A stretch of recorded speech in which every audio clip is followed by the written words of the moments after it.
सभी प्रबुद्ध जनों को, सभी बुद्ध जनों को, सभी गीता प्रेमियों को, सभी धर्म प्रेमियों को, सभी तत्वदर्शी जिज्ञासुओं को और सभी गीता प्रेमियों को मेरी ओर से, मेरी संस्था डूअर्स पैराडाइज फाउंडेशन के सभी सम्मानित सदस्यों की ओर से सादर जय श्री कृष्ण। आज हम वर्तमान युग में आध्यात्मिक चिंतन की श्रृंखला के तहत गीता के 10वें अध्याय के श्लोक संख्या 12 और 13 की एक साथ व्याख्या कर रहे हैं। श्लोक 11 में भगवान ने जो 10 में कहा उसी को आगे बढ़ाते हुए समझाने की कोशिश की। प्रीति पूर्वक निरंतर भजने का फल क्या है, यह समझाया 10वें और 11वें में। और यह सुनकर अर्जुन परमात्मा अर्थात भगवान श्री कृष्ण की स्तुति करने लगे और उन्होंने यहाँ इन 2 श्लोकों में एक साथ भगवान की महत्वता को वाचन किया है। उन्होंने क्या लिखा है?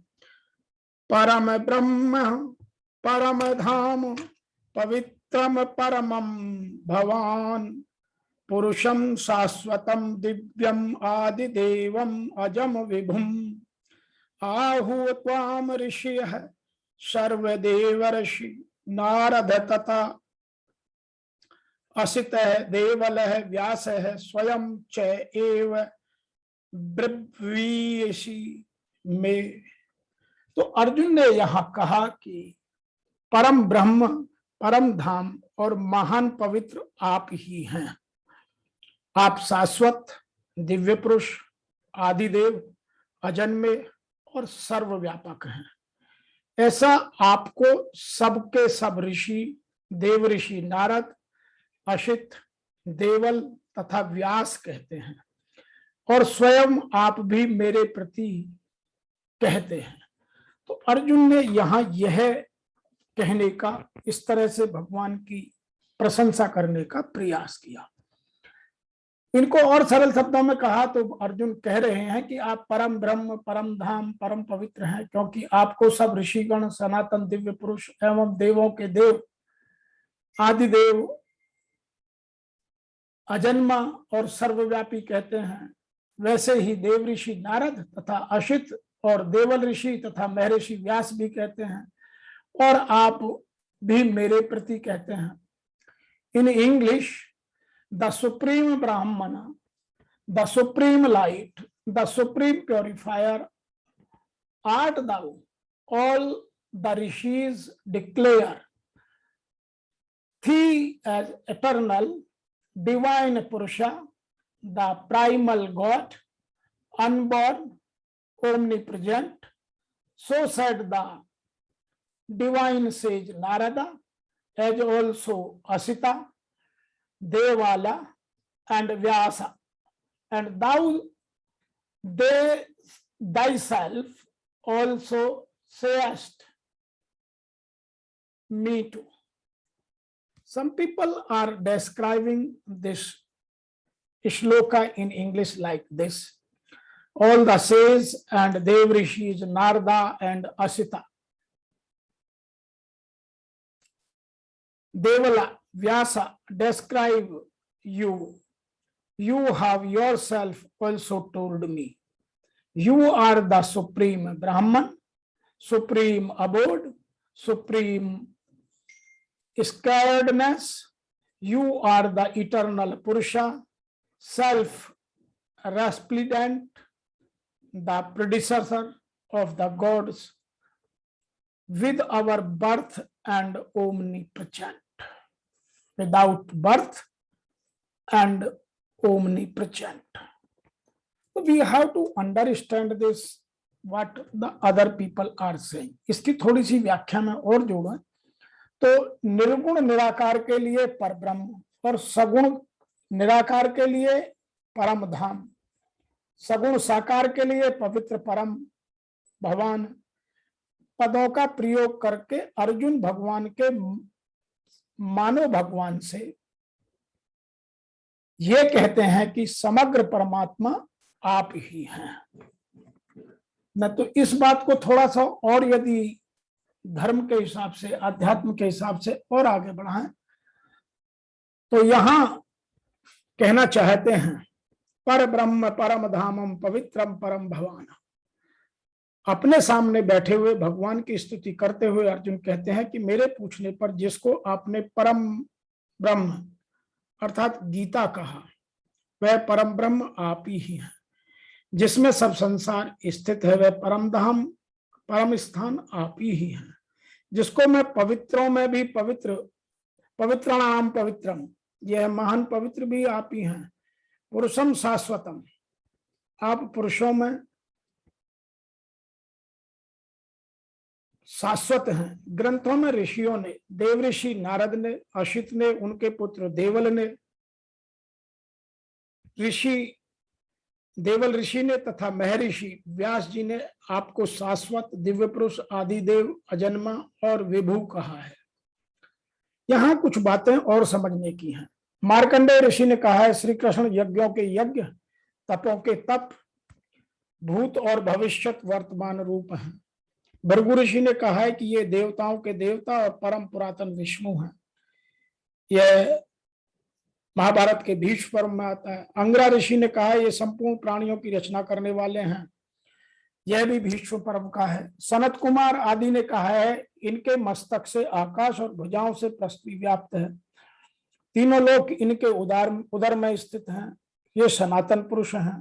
तब से अंतःकरण युद्ध करने पर साधक इन्हें जान सकते हैं। आत्म साक्षात के तृप्त हुए ऋषि भी इन्हें परमोत्कृष्ट रूप में समझ सकते हैं। युद्ध में कभी पीठ न दिखाने वाले उदार राज ऋषियों की भी ये परम गति है। देव ऋषि नारद ने भी कहा है भगवान श्री कृष्ण संपूर्ण लोगों को उत्पन्न करने वाले तथा संपूर्ण भावों को जानने वाले हैं।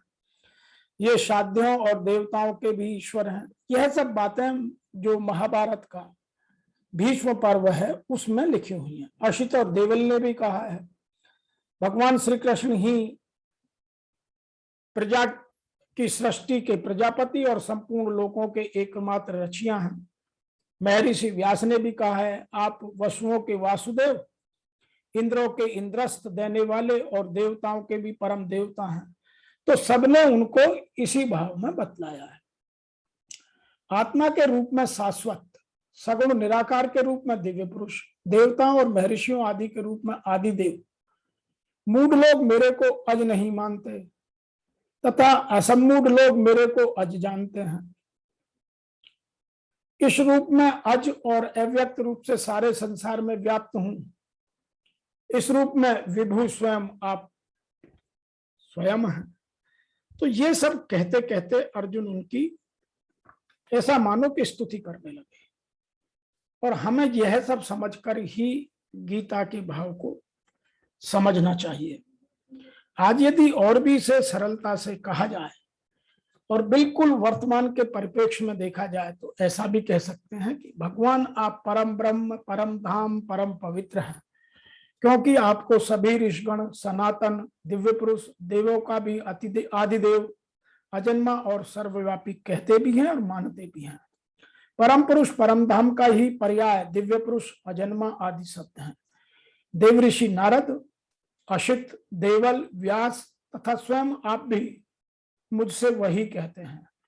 अर्थात पहले भूतकालीन ऋषि कहते थे, अब वर्तमान में जिनकी संगत उपलब्ध है वह कह रहे हैं। नारद, देवल, अशित और व्यास का नाम लिया जो अर्जुन के समकालीन थे। सत्पुरुषों की संगति अर्जुन को प्राप्त थी। और अर्जुन यहां कह रहे हैं कि आप भी वही कहते हैं। तो इस बात को गहनता से समझने के लिए हमें और गूढ़ता में गीता के अंदर अपने रहस्यों को खोजने के लिए डुबकी लगानी पड़ेगी। और जब तक हम यह डुबकी नहीं लगाएंगे, आध्यात्म में नहीं डूबेंगे, तब तक हम इन चीजों को नहीं समझ सकते।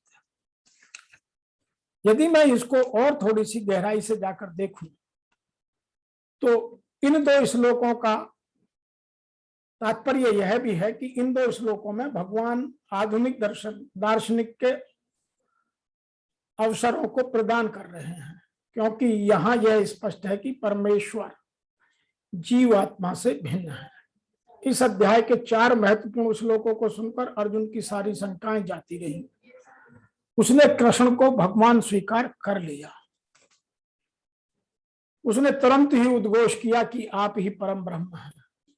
इसके पूर्व कृष्ण कह चुके हैं कि प्रत्येक वस्तु और प्रत्येक प्राणी का आदि कारण है, प्रत्येक देवता और प्रत्येक मनुष्य उन पर आश्रित है।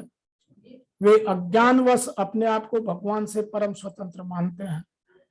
ऐसा अज्ञान भक्ति करने से पूरी तरह मिट जाती है। तो इतना जो अज्ञान है, जब भक्ति करोगे तो यह सब मिट जाती है। भगवान ने पिछले श्लोक में इसकी पूरी व्याख्या कर दी। अब भगवत कृपा से अर्जुन उन्हें परम सत्य रूप में स्वीकार कर रहे हैं, जो वैदिक आदेशों के सर्वथा अनुरूप है। ऐसा नहीं है कि परम सखा होने के कारण अर्जुन कृष्ण की चाटुकारिता कर रहे हैं, वरन उन्हें परम सत्य भगवान कह रहा है। इन श्लोकों में अर्जुन ने जो भी कहता है, इन श्लोकों में अर्जुन जो भी कहते हैं या उसकी पुष्टि वैदिक सत्य द्वारा होती है। वैदिक आदेश इसकी पुष्टि करते हैं कि जो कोई परमेश्वर की भक्ति करता है वही उन्हें समझ सकता है, अन्य कोई नहीं। तो इन श्लोकों के द्वारा हम वैदिक आदेशों की पुष्टि करते हैं। केन उपनिषद में कहा गया है कि परम ब्रह्म प्रत्येक वस्तु के आश्रय, और कृष्ण पहले ही कह चुके हैं कि सारी वस्तुएं उन्हीं पर आश्रित हैं। मुंडक उपनिषद में पुष्टि की गई है कि जिन परमेश्वर में सब कुछ आश्रित है उन्हें उनके चिंतन में रत रहकर ही प्राप्त किया जा सकता है। कृष्ण का यह निरंतर चिंतन ही स्मरणम है। जो भक्ति की नव विधियां हैं, भक्ति द्वारा ही मनुष्य कृष्ण की स्थिति को समझ सकता है और इस भौतिक देह से छुटकारा पा सकता है।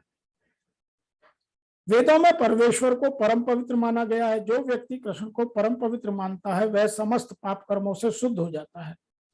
भगवान की शरण में गए बिना पाप कर्मों से शुद्धि नहीं मिलती। अर्जुन द्वारा कृष्ण को परम पवित्र मानना वेद सम्मत है। इसकी पुष्टि नारद आदि ऋषियों ने किया। कृष्ण भगवान है और मनुष्य को चाहिए कि वह निरंतर उनका ध्यान करते रहे, उसके दिव्य संबोधन को स्थापित करे। वे परम अस्तित्व हैं, वे समस्त शारीरिक आवश्यकताओं के तथा जन्म मरण से मुक्त हैं। इसकी पुष्टि अर्जुन ने नहीं अपितु सारे वेद पुराण और इतिहास ग्रंथ करते हैं। सारे वैदिक साहित्य में कृष्ण का ऐसा वर्णन मिलता है कि भगवान स्वयं भी चौथे अध्याय में कहते हैं कि यद्यपि मैं अजन्मा हूं, धर्म की स्थापना के लिए इस प्रकृति पर प्रकट होता हूं। वे परम पुरुष हैं, उनका कोई कारण नहीं है, क्योंकि वे समस्त कारणों के खुद कारण हैं। सब कुछ उन्हीं से उद्गत है। ऐसा पूर्ण ज्ञान केवल भगवत कृपा से ही प्राप्त हो सकता है। यहाँ पर एक बात और विशेष ध्यान रखने की है। यहाँ पर अर्जुन कृष्ण की कृपा से अपने विचार व्यक्त करता है। यदि हम भगवत गीता को समझना चाहते हैं तो हमें इन दोनों श्लोकों के कथनों को स्वीकार करना ही होगा, अर्थात अटूट श्रद्धा और अटूट विश्वास को जगाना ही होगा। यह परंपरा प्रणाली कहलाती है, अर्थात गुरु परंपरा को मानना है। परंपरा प्रणाली के बिना भगवत गीता को नहीं समझा जा सकता। यह तथाकथित विद्यालय शिक्षा द्वारा संभव नहीं है या एकांत में बैठकर स्वयं अध्ययन करने से अपने ज्ञान को तो बढ़ाया जा सकता है, लेकिन शायद गीता के महत्व को उतना नहीं समझा जा सकता जितना गुरु शिष्य परंपरा में समझा जा सकता है। दुर्भाग्यवश जिन्हें अपनी उच्च शिक्षा का घमंड है, वे वैदिक साहित्य के इतने प्रमाणों के होते हुए भी इस दुराग्रह पर अड़े रहते हैं कि कृष्ण एक सामान्य व्यक्ति थे। तो हमें यह बात जानना इस श्लोक से ही पता चलता है। तो आज जो 10वें श्लोक के 12वें और 13वें श्लोक की व्याख्या में अर्जुन कह रहे हैं, वह भगवान श्री कृष्ण द्वारा उनके ज्ञान को जागृत होने के बाद कह रहे हैं। उनका जो ज्ञान प्रकाशित हो गया है, उस कारण अर्जुन भगवान श्री कृष्ण को समझकर उनके बारे में यह कह रहे हैं। क्या कह रहे हैं फिर सुन लीजिए एक बात। आप परम ब्रह्म हैं, परम धाम हैं, परम पवित्र हैं, क्योंकि आपको सब ऋषिगण, मैंने 25 ऋषियों की बात की थी, सब सनातन दिव्य पुरुष, देवों के भी आदिदेव, आपको अजन्मा और सर्वव्यापी कहते हैं। वैसे ही देव ऋषि नारद जी तो बहुत फेमस हैं, ऐसे ही देव ऋषि आशित और उनके पुत्र देवल ऋषि तथा महर्षि व्यास भी कहते हैं, और आप भी मेरे से यही कह रहे हैं, तो मैं इन सबको सत्य मानता हूं। तो यहां अर्जुन ने पहली बार इतनी गीता सुनने के बाद यह स्वीकार किया है कि आप पर ब्रह्म हैं, आप परम धाम हैं, आप परम पवित्र हैं। तो हमें भी जितनी हमारी जिज्ञासा है, अब तक हम जितनी गीता सुन चुके हैं, इतनी जिज्ञासाओं का निवारण होने के बाद हमको क्या लगता है, हमें भी इस बारे में सोचना चाहिए और अपनी श्रद्धा में जहां कमी हो, अपने विश्वास में जहां अटूटता टूट रही हो, उसको पुनः स्थापित कर गीता को आगे बढ़ना चाहिए। जब तक हम पूर्ण श्रद्धा और पूर्ण विश्वास के साथ गीता को नहीं पढ़ेंगे, तब तक हम गीता के रहस्यों की परतों को उतारकर गीता के रहस्यों को उजागर नहीं कर सकते। उसके लिए ये दो चीजें प्राइमरी क्वालिफिकेशन है, अटूट श्रद्धा और अटूट विश्वास। तो आज के इन दो श्लोकों की व्याख्या में स्पष्टतः है, हमें यह बात समझ में आ जाती है कि भगवान श्री कृष्ण जो अर्जुन की जिज्ञासाओं का समाधान कर रहे हैं, वही परम ब्रह्म, परम धाम और परम पवित्र है। क्योंकि जो हमारे ऋषिगण हैं, जो हमारे सनातनी हैं, जो हमारे दिव्य पुरुष हैं, वह सब ऐसा कहते हैं। ऐसा ही देव ऋषि नारद, ऋषि असित और देवल तथा महर्षि व्यास जिन्होंने इस गीता को लिखा है, वो भी कहते हैं। तो आज की व्याख्या में इतना ही, फिर आपसे आगे मिलते हैं। तब तक के लिए आपको मेरी ओर से और मेरी संस्था के सभी सम्मानित सदस्यों की ओर से जय श्री कृष्ण। ओम नमो भगवते वासुदेवाय नमः।